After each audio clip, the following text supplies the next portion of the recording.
खुशी। खुशी क्या है? जब तक हमें पता ही नहीं कि खुशी क्या है, तब तक हम खुश नहीं रह सकते। दोस्तों, सभी के लिए एक समान खुशी नहीं हो सकती है। बच्चों के लिए उसका खिलौना खुशी का कारण हो सकता है, मगर बड़ों के लिए खिलौना नहीं, कुछ और खुशी का कारण हो सकता है। इसलिए आपको किस काम में खुशी मिलती है, यह सिर्फ आप ही जानते हैं। क्या करने से, क्या देखने से आपको आनंद उत्पन्न होता है, वही खुशी है। इसलिए सभी व्यक्तियों का खुशी का कारण अलग अलग हो सकता है, लेकिन खुश कैसे रहा जाए, ये नियम सभी के लिए एक ही है। तो आज मैं आपको कुछ तरीके बताने वाली हूँ, जिसे अपना कर आप अपनी जिंदगी में हमेशा खुश रहेंगे। पहला तरीका, मोटिवेशनल कहानी पढ़ें। जब जब आपको लगे कि इस दुनिया में सबसे दुखी इंसान मैं हूँ, या फिर जीवन में कभी भी परेशानी आए, तो आप मोटिवेशनल कहानी पढ़ें, जिसके कारण आपको हिम्मत बढ़ेगी, आपको आपका मन कहाँ और लगने लगेगा और आपका दुख आप भूल जाएंगे। इसीलिए हमेशा ऐसा कुछ पढ़े जो आपको मोटिवेट करे और आपको खुश रखने में, आपको सुखी रखने में मदद करे। दूसरा तरीका, ज्यादा सोच विचार ना करें, मीन्स ओवर थिंकिंग ना करें।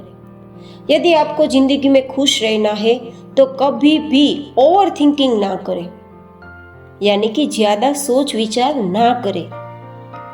ओवर थिंकिंग एक बीमारी है जो हमें पिछले जीवन में ले जाती है और उसे सोच सोच कर हम दुखी रहते हैं। और ज्यादातर ये बीमारी महिलाओं में होती है, क्योंकि जब भी वो फ्री बैठती है तो ओवर थिंकिंग शुरू कर देती है। जैसे कि 5 साल पहले मेरी सास ने मुझे क्या बोला था, मेरे साथ क्या किया था, वो सब बातें। उनको ये बातें नहीं बोलनी चाहिए। इस तरह की सोच, इस तरह की बातें जीवन में सिर्फ और सिर्फ दुख ही देती है। इसलिए कभी भी ओवर थिंकिंग ना करें, ज्यादा सोच विचार ना करें। हमारा तीसरा तरीका, स्वस्थ रहे मस्त रहे। हमारे बड़े बुजुर्ग कहते थे, पहला सुख निरोगी काया। स्वस्थ जीवन ही सबसे बड़ी सुख होती है। आपके पास करोड़ों की संपत्ति है, लेकिन आपका शरीर स्वस्थ नहीं है, तो आप कितना भी चाहे खुश नहीं रह सकते हैं। खुश रहने के लिए स्वस्थ रहना ही जरूरी है। इसलिए अपने स्वास्थ्य पर विशेष ध्यान दें, समय से दैनिक क्रिया करना शुरू करें, योगा और व्यायाम करें और अपनी दिनचर्या में ये सब शामिल करके आप हमेशा स्वस्थ रहे। और खास अच्छे खान पान पर भी ध्यान दें, जिससे आप स्वस्थ और मस्त रहेंगे। हमारा चौथा तरीका, दूसरों से तुलना मत करें।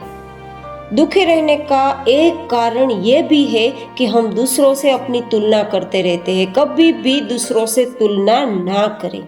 अपने आप में कोसते ही रहते हैं, पर ऐसा नहीं करना है। अपने आप को किसी से कम मत समझो। जिस हाल में रहे उस हाल में खुश रहो। ईश्वर ने हर इंसान को अलग अलग बनाया है, इसलिए दूसरों की नकल ना करें और दूसरों के साथ तुलना कभी ना करें। आपके पास जो है उसका सम्मान करें।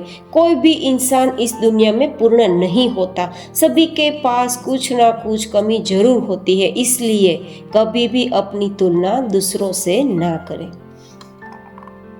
हमारा पांचवा तरीका, दूसरों से उम्मीद ना रखें। उम्मीद किसी से ना रखें। देने वाला दाता केवल एक ही है और वो है राम। पूरी दुनिया एक भिखारी ही है, और भिखारी से क्या उम्मीद करते हो आप? अगर हो सके तो भगवान से उम्मीद करें, दुनिया से नहीं। हमेशा अपने आप से उम्मीद रखनी चाहिए, भगवान से उम्मीद रखनी चाहिए। दूसरों पे उम्मीद कभी ना करें, क्योंकि उस ईश्वर की संतान है हम, जिसने आपको दुनिया में भेजा है। जो आपके अंदर समाया हुआ है, अपने आप में उम्मीद रखना ही ईश्वर की सच्ची श्रद्धा है। हमारा छठवां तरीका है व्यस्त रहे मस्त रहे। जब आप अपने काम में व्यस्त रहते हो ना, तभी आपको फुर्सत ही नहीं मिलती है कि आप फालतू के विचार करें और दुखी हो। इसीलिए हमेशा व्यस्त रहे, काम में उलझे रहिए, काम में व्यस्त रहे, जिससे हमें दुख ना मिले। और हमारा सातवां तरीका है खुद पर विश्वास रखें। जिंदगी आपकी है, आपको अपने आप पर विश्वास रखना पड़ेगा। यदि आप अपने आप पर विश्वास नहीं रखेंगे तो दूसरा आप पर क्यों विश्वास करेगा। विश्वास में ऐसी ताकत है कि आपको बड़ी से बड़ी समस्या से बाहर निकाल सकता है। जहां विश्वास है, आशा है, वही जिंदगी है। जहां अविश्वास और निराशा है, वहां मौत है। इसलिए अपनी जिंदगी में अपने आप पर विश्वास कीजिए। विश्वास के साथ मंजिल की तरफ आगे बढ़े। हमेशा खुश रहेंगे। खुद पर विश्वास नहीं रहेगा तो आप खुश नहीं रह सकते हैं।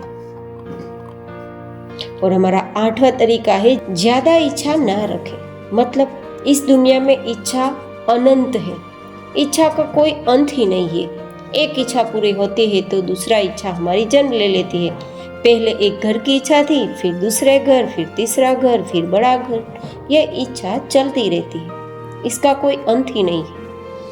पहले एक गाड़ी, फिर दूसरी गाड़ी, फिर बड़ी गाड़ी, ये चलते ही रहते हैं। ये कभी खत्म ही नहीं होने वाली है, एक बीमारी है। इसीलिए इच्छा को सीमित रखें। यदि आप खुश रहना चाहते हो तो ये बहुत जरूरी है, क्योंकि ज्यादा इच्छा ही दुखों का कारण बन सकता है। हमारा नौवां तरीका है हमेशा नेगेटिव लोगों से दूर रहें। आपके जीवन में भी ऐसा कोई होगा जो आते ही नेगेटिव बात शुरू कर देगा। जैसे, अरे तुम्हारा तो भाग्य ही खराब है, तुम्हारा तो जीवन ही खराब है, तुम्हारा जीवन तो नर्क बन गया है, तुम कुछ भी नहीं कर सकते हो।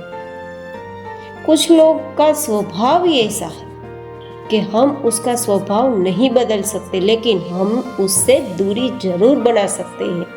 ऐसे व्यक्ति से दूर रहने का हमेशा प्रयास करें जो आपको नेगेटिव की ओर ले जाए।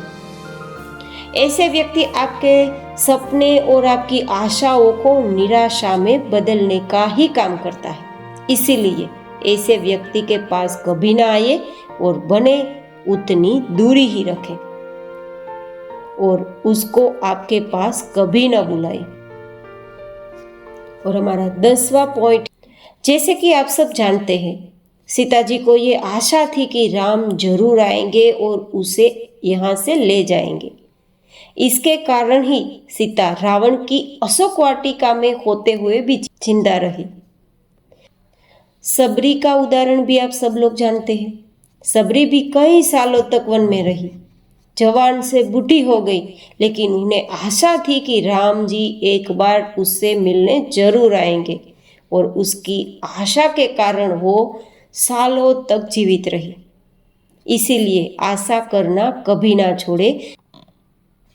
दोस्तों, मैं आशा करती हूँ कि आपको ये वीडियो जरूर पसंद आया होगा। धन्यवाद।